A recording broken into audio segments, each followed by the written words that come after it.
Alhamdulillah kita bisa sama-sama hadir untuk memikirkan salah satu peristiwa yang menurut saya ini jadi perbincangan hangat ya di dunia Islam belakangan ini, berkuasanya kembali Taliban di Afghanistan, tentu dengan berbagai uh, analisanya ya, perspektifnya gitu. Terkait dengan pertanyaan tadi, kenapa sih kok Taliban ini begitu mudahnya bisa mengambil alih kekuasaan dengan cepat ya di Afghanistan, bahkan lebih cepat dari prediksi intelijen Amerika, yang mereka memperkirakan bisa menguasai itu sekitar 3 bulanan lah ya, pasca ditarik pasukan Amerika secara penuh dari Afghanistan. Tapi ternyata lebih cepat dari perkiraan mereka. Saya melihatnya ada beberapa faktor, tapi ini bermula dari dua hal ya. Pertama, secara mendasar ini karena memang sudah ada deal yang disepakati oleh Amerika dengan Taliban, dengan perjanjian Doha-nya di tahun 2020 ya, bulan Februari. Di situ sudah ada kesepakatan antara Amerika dengan Taliban, sehingga dengan kesepakatan itu Amerika, kalau dalam bahasa Sunda itu regreg gitu ya, sudah merasa tidak khawatir ya ketika mereka harus tinggalkan. Dan ketika Taliban pun berkuasa, Amerika sudah tidak merasa khawatir karena sudah ada kesepakatan itu. Tinggal mereka kan melihat sejauh mana komitmen Taliban untuk bisa memenuhi kesepakatan itu gitu. Kalau kita lihat dari draftnya ya, itu kan ada beberapa poin penting yang kalau menurut saya kita harus cermati. Pertama, yang disepakati Amerika dengan Taliban itu adalah terkait dengan gencatan senjata. Ya. Jadi artinya Taliban yang selama ini melakukan perjuangan dengan mengangkat senjata, itu kemudian tidak lagi menjadikan perjuangan bersenjata itu sebagai fokusnya gitu ya, sehingga dari situ perdamaian yang diharapkan bisa terwujud itu bisa direalisasikan gitu.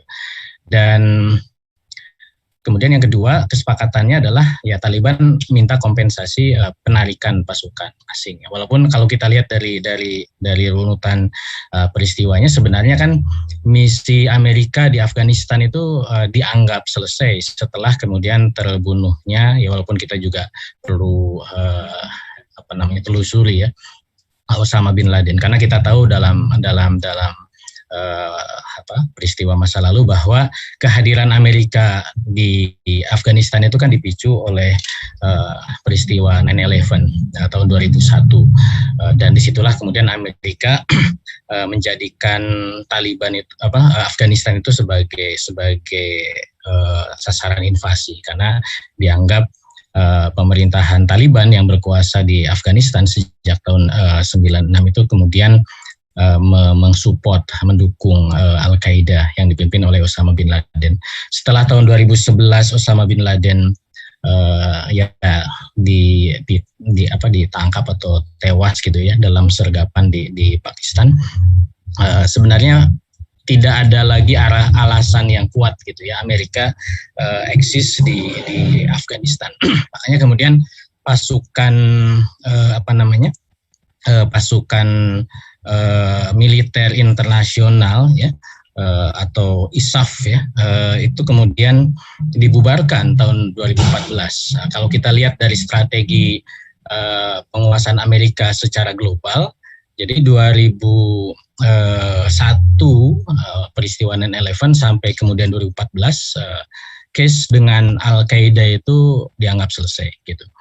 Sehingga memang tadi dengan dibubarkannya pasukan bantuan keamanan internasional dan mulai mengalihkan tanggung jawab keamanan Afghanistan itu ke pasukan pemerintah Afghanistan yang kemudian mereka latih gitu ya, makanya kemudian tidak ada lagi alasan yang kuat Amerika untuk tetap bercokol di Afghanistan.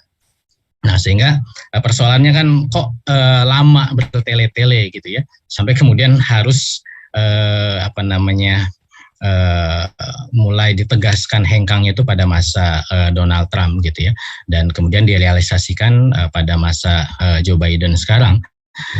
Dengan tenggat waktu sebenarnya masih ada waktu sampai September nanti gitu ya. Jadi persis 20 tahun gitu ya, dari 2001 9/11 sampai 2021 gitu. Nah, jadi makanya kemudian itu yang disepakati, penarikan pasukan asing gitu. Nah, yang ketiga kemudian yang disepakati antara Taliban dengan Amerika itu adalah ada proses negosiasi gitu ya dengan pemerintahan yang sekarang eksis, bukan sekarang ya, yang kemarin eksis gitu ya. Walaupun kita sama-sama tahu bahwa pemerintahan ini kan pemerintahan yang lemah dari sisi legitimasi rakyat Afghanistan, walaupun dilakukan dengan pemilu dan sebagainya, tadi sudah disampaikan oleh guru kita Bang Muflih bahwa memang dukungan masyarakat mayoriti di Afghanistan itu menguat ke Taliban gitu. Walaupun kalau dalam konteks propaganda media seolah-olah kan ada penolakan ya ketika Taliban berkuasa, bagaimana mereka berusaha kabur dan lain sebagainya dengan berbagai dramatisasinya menurut saya gitu ya. Tapi kalau kita lihat dari mayoriti penduduk Afghanistan, sebenarnya mereka sekarang sudah terkondisikan untuk mendukung Taliban. Tinggal nanti masalahnya adalah proses transisinya. Nah, yang penting adalah poin kesepakatan Taliban dengan Amerika itu adalah tentang jaminan kontra terorisme. Kalau kita lihat dari kesepakatan di Doha ya, di bagian 2 di part 2 itu betul-betul ditegaskan bahwa Taliban itu harus menjamin ya bahwa tanah Afghanistan itu tidak lagi dijadikan sebagai tempat ya, baik itu anggota atau individu atau kelompok ya, termasuk di situ disebut Al-Qaeda gitu ya, yang nanti itu akan mengancam kepentingan Amerika Serikat dan sekutunya gitu. Jadi jaminan keamanan Amerika ya di kawasan di Afghanistan dan kawasan Asia Tengah dan sekitarnya itu sudah disetujui antara antara Taliban dengan Amerika di perjanjian Doha itu. Makanya kemudian itu menjadi faktor yang menurut saya kunci kenapa begitu mudahnya gitu ya Taliban itu menguasai Afghanistan. Kemudian yang kedua, ada faktor-faktor yang sifatnya menurut saya teknis gitu ya. Pertama tadi, ketika Biden memastikan penarikan mundur pasukan Amerika dan itu memang direalisasikan, maka ini menjadi alasan Taliban untuk terus menguatkan posisinya di Afghanistan, wilayah Afghanistan seperti itu. Kemudian yang kedua, problem dari pemerintahan yang kemarin ya, baik sejak masa Hamid Karzai kemudian Ashraf Ghani, itu adalah pemerintahan yang lemah, pemerintahan yang korup gitu ya. Bahkan kita sama-sama dengar ya dari berbagai selentingan di media, walaupun ini perlu dikonfirmasi, bagaimana kemudian seorang presiden Ashraf Ghani itu kabur ke luar negeri dengan membawa uang gitu ya, sehelikopter ya, walaupun ini perlu dikonfirmasi gitu ya. Dan itu menjadi tidak hanya di elit pemerintahan, tapi juga di pasukan keamanan Afghanistan atau tentara-tentara pemerintah Afghanistan yang dilatih oleh Amerika, yang tadinya mereka diharapkan bisa mengambil alih keamanan pasca ditinggalkan oleh pasukan internasional gitu. Jadi ini sudah mengakar sehingga tidak ada mental yang kuat gitu ya dari pasukan ini untuk melawan Taliban gitu. Ya sudah, ketika presidennya pun lari, yang ngapain mereka melawan kan begitu. Nah, kemudian problem ini sebenarnya sudah terdeteksi gitu ya. Karena memang pemerintahan boneka di Afghanistan ini kan sudah diketahui secara umum ya, dan itu sebenarnya sudah diketahui oleh Amerika, NATO, pasukan internasional, bahwa memang ada masalah kritis di dalam tubuh militer di Afghanistan. Mereka tidak bisa membangun kekuatan militer pemerintahan yang memang bisa bisa betul-betul menjaga pemerintahan Afghanistan yang dibentuk oleh Amerika pasca Amerika dulu tahun 2001 mengalahkan Taliban. Dan Taliban itu kan terus sejak tahun 2001 walaupun mereka dikalahkan oleh Amerika, mereka melakukan perlawanan. Karena kan dari sisi penguasaan wilayah, kalau kita lihat dari sisi teritorial gitu ya, kemudian juga dari jumlah pasukan internasional yang diturunkan itu kan sebenarnya tidak bisa mengcover secara keseluruhan bahwa Afghanistan itu mereka kuasai. Artinya penting bagi Amerika sekutunya itu untuk membentuk pasukan lokal gitu. Ya, masalahnya ya tadi dari sisi mental dan kemampuan ini kan juga muncul ya berbagai video bagaimana kemudian tentara-tentara Afghanistan dilatih oleh Amerika dengan cara-cara yang mungkin ya kita sanksikan gitu ya dari sisi kekuatannya. Nah kemudian yang terakhir ya pada hari H ya di bulan Agustus ini ya tadi akhirnya kemudian pasukan-pasukan pemerintahan Afghanistan yang digulingkan oleh Taliban ini sudah sangat lemah mentalnya dan apalagi kemudian Amerika ya sudah dengan pasti akan meninggalkan Taliban Afghanistan seperti itu. Nah ini dua hal kalau menurut saya kita lihat kenapa sih begitu cepat ya Taliban menguasai Afghanistan. Di satu sisi tadi memang sudah ada kesepakatan dengan Amerika, di sisi lain memang dari tubuh militer pemerintahan Afghanistan yang kemarin itu ya sudah seperti itulah kondisinya. Ya, Baik, terima kasih Pak Budi. Kemudian ini ada pertanyaan mungkin ya di sosmed itu sempat beredar semacam dugaan bahwa Taliban itu didukung oleh Cina. Benar apa tidak, Pak Budi?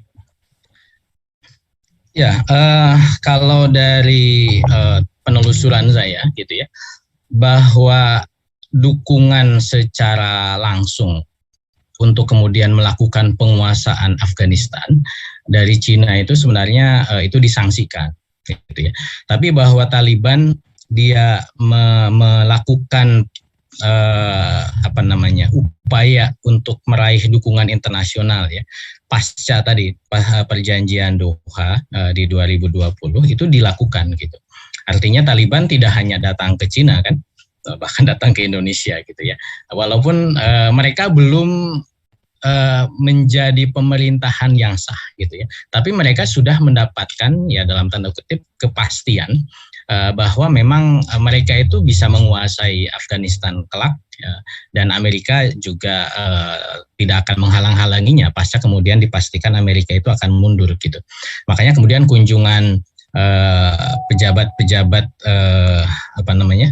Taliban ke Cina, kemudian juga ke Indonesia, bahkan ke ke India gitu ya, ke Turki itu dilakukan gitu. Artinya mereka berusaha juga mendapatkan dukungan internasional gitu. Terkait dengan Cina memang ada simbiosis mutualisme gitu ya. Karena Cina pun memang punya kepentingan di kawasan Asia Tengah. Terlebih Cina itu kan punya proyek ambisius ya. Dulu OBOR namanya, sekarang BRI, Belt Road Initiative gitu ya. Di mana di situ Cina berusaha mengakses sumber daya energi, termasuk juga akses untuk bisa mengalirkan sumber daya energi itu ke Eropa gitu, yang kebetulan melewati kawasan Asia Tengah, dan Afghanistan ada di sana sebagai hub gitu ya, sebagai tempat persinggahan baik nanti ke barat ke Eropa ataupun ke arah selatan ke Pakistan dan ke Samudra Hindia seperti itu. Nah, ketika ada kesamaan kepentingan, makanya Cina juga harus memastikan Afghanistan itu kalau terus-menerus konflik kan dia tidak bisa menjalankan programnya itu. Dan ketika Taliban itu diprediksi kuat akan menguasai Afghanistan, maka Cina juga punya kepentingan untuk kemudian menjalin relasi yang positif gitu ya dengan Taliban. Tentu ada negosiasi di sana, ada kesepakatan-kesepakatan, termasuk juga bagaimana Cina itu penting bisa mendapatkan dukungan dari Afghanistan, termasuk juga Pakistan untuk bisa mengunci posisi Cina ya. Artinya kan India. Nah, karena India itu kan kalau kemudian kita lihat peta ya dari Cina kan berbatasan langsung dengan Afghanistan. Afghanistan itu dia negara landlocked country ya, negara yang bahasanya kejepit gitu, yang ada di tengah-tengah benua gitu. Sebelah selatan itu ada Pakistan. Maka kalau dia bisa hubungkan Cina, Afghanistan, Pakistan, nah India itu kejepit, dia tidak bisa akses ke arah barat gitu. Dia hanya bisa akses lewat lautan seperti itu. Nah ini juga kepentingan yang ada kesamaan kepentingan antara Cina dan Afghanistan. Jadi saya melihatnya di sana ya, bukan kemudian Cina dia support pasukan Taliban untuk bisa menguasai Afghanistan, bukan di sana seperti itu. Baik, nah lalu saya tadi lihat berita bahwa Taliban itu menolak demokrasi dan bertekad kuat untuk menerapkan syariat Islam. Ini seperti apa pandangan Pak Budi? Silakan. Ya, kalau dilihat dari landasan perjuangan ya saudara kita di Taliban ini memang mereka berniat untuk menerapkan syariat Islam ya. Tentu dengan perspektif mereka gitu. Dan kalau kita lihat model pemerintahan Taliban dulu tahun 96 sampai kemudian digulingkan oleh Amerika tahun 2001, ya itulah yang mereka realisasikan, menerapkan syariat Islam. Yang kalau dalam konteks pemerintahan tentu ini tidak sejalan dengan prinsip-prinsip demokrasi, di mana di situ ada pemilu reguler gitu ya, ada partai politik dan sebagainya. Maka itu yang kemudian diusung oleh Taliban. Walaupun saya melihat memang ada pergeseran ya antara Taliban versi sekarang dengan Taliban versi dulu gitu. Makanya kalau dalam beberapa statementnya, termasuk dalam konferensi pers kemarin ya dari jubir Taliban itu menyatakan bahwa mereka akan menghormati gitu ya hak wanita, kemudian hak asasi manusia dan seterusnya gitu. Yang tentu ini perlu kita tunggu ya pembuktiannya seperti apa. Apakah memang ada perubahan. Dan sebenarnya kalau kita lihat ya dalam perspektif Amerika ya betul, Amerika itu dia punya nilai-nilai global. Ada demokrasi, ada hak asasi manusia. Itu adalah nilai-nilai global Amerika yang pasti dia akan coba masukkan ke negara manapun gitu ya. Makanya Amerika coba ukur demokrasi dengan indeks demokrasinya dan lain sebagainya gitu. Nah, cuman kan Amerika juga dia tidak menjadikan nilai-nilai global itu sebagai nilai yang saklek gitu. Karena Amerika pun dia menjalin relasi dengan negara-negara yang mungkin dalam ukuran demokrasi itu dia tidak demokratis gitu ya, yang diktator dan seterusnya. Selama kepentingan Amerika bisa kemudian didapatkan di negara yang tidak demokratis itu gitu. Jadi kalau dalam pandangan saya ya Afghanistan versi Taliban sekarang dia menerapkan syariat Islam dengan perspektif Taliban itu tidak masalah bagi Amerika selama kan di Afghanistan gitu. Karena Amerika kan lakukan itu di Saudi misalkan ya, di Arab Saudi yang kalau bicara dalam konteks demokratis kan juga tidak demokratis gitu ya. Atau dulu di di negara-negara Afrika Utara yang dianggap pemerintahannya diktator gitu ya. Tapi selama kepentingan Amerika masuk, it's no problem ya buat Amerika gitu. Walaupun nanti ya pasti ada lah ya isu-isu untuk bisa memasukkan nilai-nilai global itu, didemokratisasikan ya, kayak model Arab Saudi kan ya semakin ke kini kan semakin mulai terbaratkan gitu ya, ketika terjadi perubahan-perubahan rezim gitu. Baik, tadi ada catatan selama kepentingan Amerika ini tidak terganggu. Nah, kalau begitu tanya baliknya, kapan bisa dikatakan kepentingan Amerika ini terganggu? Silakan. Satu pertanyaan terakhir mungkin. Silakan. Ya, kalau kita bicara di kawasan ya, di Asia Tengah, termasuk di situ di Timur Tengah, karena itu satu paket ya. Kalau dalam perspektif keamanan global Amerika kan menempatkan kawasan Asia Tengah dan Timur Tengah itu satu paket. Itu setidaknya ada 4 kepentingan Amerika di sana. Yang pertama adalah kepentingan menghadang ya, yang bisa menggantikan status quo Amerika sebagai adidaya global, ya, kepentingan ideologis. Apa itu? Ya tentu kalau bicara di kawasan itu adalah kebangkitan Islam, gitu. Makanya kalau kita lihat pasca 9/11 ya, ada perubahan strategi Amerika, walaupun mereka sebutkan war on terrorism dari pidatonya Bush ya, tapi yang menjadi isu utama itu adalah teroris yang mereka sebut adalah Islam gitu ya. Makanya itu yang kemudian menjadi kepentingan Amerika di kawasan itu. Kebangkitan Islam harus dicegah, tidak boleh kemudian bisa muncul di kawasan tersebut, dan di dalam perjanjian Doha itu kan disebut Afghanistan tidak boleh lagi menjadi tempat di mana di situ ada potensi untuk kebangkitan Islam dan mengancam kepentingan Amerika tentunya. Makanya kalau kita bicara Islam Taliban itu apakah akan mengancam kepentingan Amerika? Kalau saya melihatnya Islam yang diusung Taliban itu bukan Islam global gitu ya, ala Al-Qaeda atau ISIS yang dia punya misi ya sebutlah menegakkan khilafah gitu ya, menegakkan imperium Islam global yang pasti itu akan mengancam kepentingan Amerika. Nah ini harus dipastikan di Afghanistan ya, di kawasan tersebut tidak boleh muncul kebangkitan semacam itu, dan itu sudah disepakati dengan Taliban.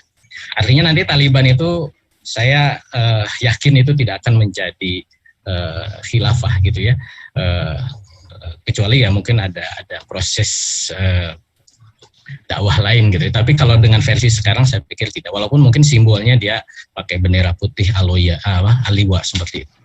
Kemudian yang kedua, tentu kepentingan Amerika di kawasan itu adalah kepentingan kapitalisnya ya.